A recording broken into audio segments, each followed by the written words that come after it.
Hello learners, welcome. Today we will be discussing about the first chapter of class 12 in the book Vistas, the supplementary reader which is followed.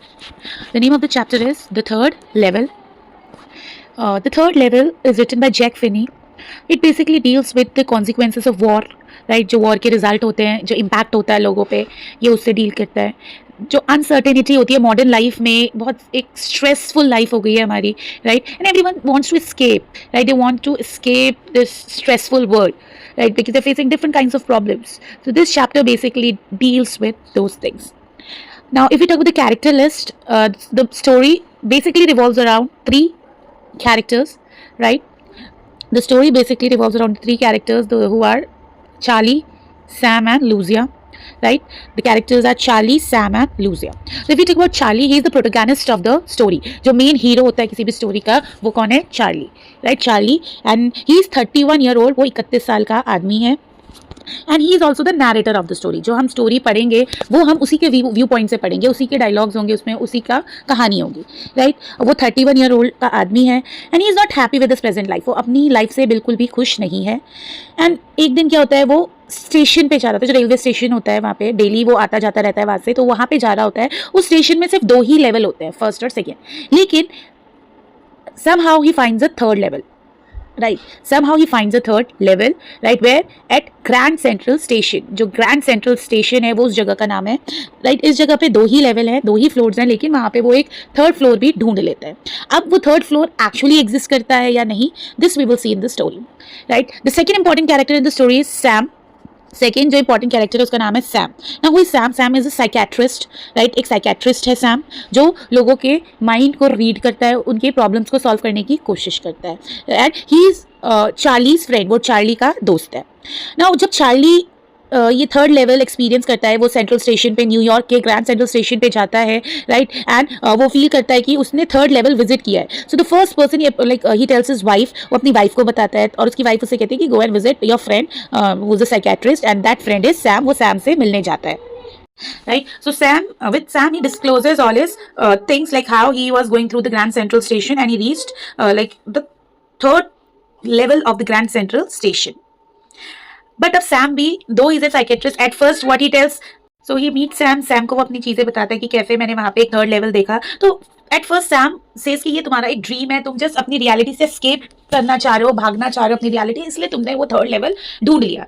लेकिन towards the end of the story हम ये देखते हैं कि Sam खुद उस third level को ढूंढ के वहां पे चला जाता है, right? Okay, the last important character here is Lucia. Who is Lucia? Lucia is Charlie's wife. जो लूजिया है वो चार्ली की वाइफ है एंड वो बहुत ही कनिंग टाइप की लेडी दिखाई गई, एक अपॉर्चुनिस्ट दिखाई गई है कि जहां उसे अपने फेवर में कोई अपॉर्चुनिटी दिखती है वो उस साइड हो जाती है. So she has been depicted that kind of a women, right? When we will be reading the chapter and I'll be explaining it, then we can know about these characters in detail further, right? So this was about the characters. इसमें 3 important character है. Charlie जो कि protagonist है, Sam जो कि उसका friend है और एक साइकेट्रिस्ट है, and third is Lucia. Lucia is Charlie's wife.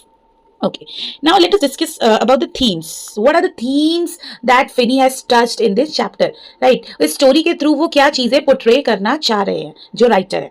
So if we talk about the themes in the chapter, the first theme is modernity and nostalgia, right? जो modern lifestyle हम लोग जी रहे हैं उसकी वजह से एक nostalgia create हो. nostalgia मतलब हम मिस कर रहे हैं चीज़ों को. किन चीज़ों को? पास्ट की चीज़ों को मिस कर रहे हैं, पास्ट की लाइफ को. एक सिंपल मोड ऑफ लाइफ था जो लोग जीते थे, हमारे जो ग्रैंडफादर थे, ग्रेट ग्रैंडफादर थे, राइट? तो जो ये मॉडर्न लाइफस्टाइल है इसने हमारी लाइफ कंफर्टेबल तो बना दी है, लेकिन हम अभी भी एक डिससेटिस्फैक्शन हमारे अंदर इंक्रीज हो रहा है, राइट? सो थर्ड लेवल में जो जैक फिनी है वो क्या करते हैं, वो टाइम ट्रैवल की टेक्निक यूज कर रहे हैं, राइट? वो टाइम ट्रैवल की टेक्निक यूज कर रहे हैं किससे एस्केप करने के लिए? मॉडर्न लाइफस्टाइल से, जो मेलनकली है मॉडर्न लाइफ की, जो उदासीनता है मॉडर्न लाइफ की, राइट? और एक डिजायर है, हर एक बंदे में ये डिजायर है कि काश हमारी लाइफ भी सिंपल होती, राइट? उस चीज को वो एक्सप्लोर कर रहे हैं. जैसे जो चार्ली है, राइट, वो 20th सेंचुरी में कहीं पे एग्जिस्ट करता है, मिड 20th सेंचुरी में, and he is completely board of the way he is stressed out, he is not at all satisfied, he is traumatised, right? उस लाइफस्टाइल में जो वो रह रहा है उसकी वजह से. एंड कहीं ना कहीं वो जेलस है, राइट? किससे? जो अपने ग्रेट ग्रैंडफादर थे, जो उसके ग्रैंडफादर थे, पूर्वजों से वो जलता है. क्यों जलता है? क्योंकि उनकी जो लाइफ थी उसके अकॉर्डिंग बहुत ही हैप्पी थी. They lived a very happier life as compared to Charlie. So इसी वजह से उसमें टाइम ट्रैवल क्या है कि जो चार्ली है वो ग्रैंड सेंट्रल स्टेशन के जो थर्ड लेवल पे पहुंचता है, वो उसे कहाँ ले जाता है? वो उसे सीधे 18th सेंचुरी में ले जाता है, 1894 में लेके जाता है, राइट, ओल्डन टाइम्स में लेके जाता है। तो जो टाइम ट्रैवल है उसके थ्रू क्या राइटर डिपिक्ट कर रहा है, एक नॉस्टैल्जिया, एक एस्केपिज्म डिनोट कर रहा है कि कैसे जो चार्ली है वो नॉस्टैल्जिक है, वो जेलस है किससे, अपने पूर्वजों से, और वो उनकी लाइफ जीना चाहता है। The next theme, as I told, I've used this word before also, escapist. Escapist मतलब होता है किसी चीज से भागना। तो थर्ड लेवल का जो ओरिजिनेट हुआ है, थर्ड लेवल वो हुआ ही इसी वजह से, जो पूरा आइडिया है वो एक एस्केपिज्म का आइडिया है, राइट।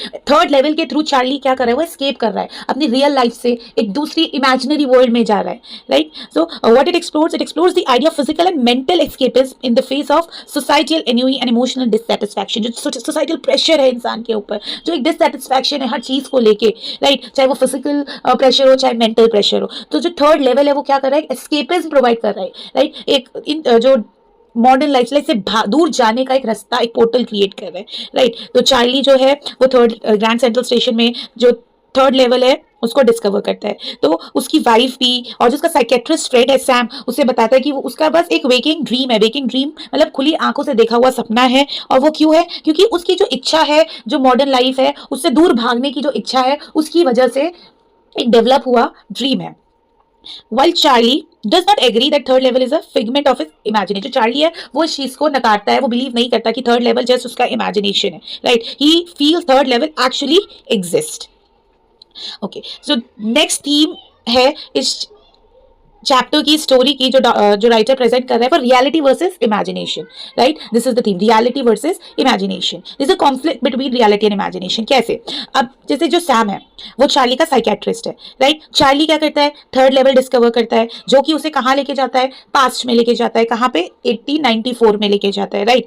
तो पोटेंशियली क्या हुआ है कि Charlie is sent back in time, but Charlie permanently उस टाइम पे नहीं रुकता है, राइट। वो उस टाइम से बाहर आ जाता है, अपनी रियलिटी में आ जाता है। लेकिन जो सैम है, जो उससे ये कहता है कि ये तुम्हारा एक वेकिंग ड्रीम है, ये तुम्हारा खुली आंखों से देखा हुआ ड्रीम है, वो हम देखते हैं towards the end of the story, वहां पे जाता है, थर्ड लेवल डिस्कवर करता है, 1894 में जाता है और वहीं जाके खो जाता है। He doesn't come back to the reality, वो इमेजिनेशन में खो जाते हैं। कि चार्ली से ज्यादा सैम परेशान हो गया है। वो एक साइकेट्रिस्ट है, वो लोगों के प्रॉब्लम्स को सुनते सुनते, चीजों को सॉर्ट आउट करते करते खुद ही इन चीजों में इतना उलझ गया है कि somewhere he has started completely running away from the reality, right?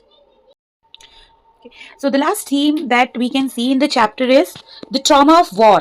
Trauma मतलब जो नेगेटिव इम्पैक्ट होता है वॉर का लोगों की मेंटालिटी पे, लोगों के वे ऑफ लिविंग पे, राइट, उसका क्या इम्पैक्ट रहता है वॉर का। सो जब ये लिखा गया था 1950 के अराउंड ये स्टोरी पब्लिश हुई थी। जो फिनी है राइटर, ये अमेरिकन राइटर है। तो जो गैप था, ड्यूरेशन था, जैसे कुछ लाइक डिकेड्स वर्ल्ड वॉर को हुए थे और सेकेंड वर्ल्ड वॉर को जस्ट 5 साल ही हुए थे, राइट। सो एक फियर था लोगों में, एक अलूफनेस था, they were lonely, right, that friendliness was somewhere missing. क्योंकि जब भी वॉर होती है ब्लड शेड होता है, right, people are not able to easily believe each other, trust each other. So somewhere the impacts of war are also there in the chapter. जो Charlie है उसको हम देखते हैं, he always laments, right, he feels anxious. laments मतलब वो sad feel करता है, right, regret करता है कि काश life simple होती, काश लोग और friendly होते, right, all those things are there. Hope you have understood the a little summary of the, this is not the summary obviously, but the themes which are dealt in the chapter. We'll be discussing and reading the chapter. Keep learning.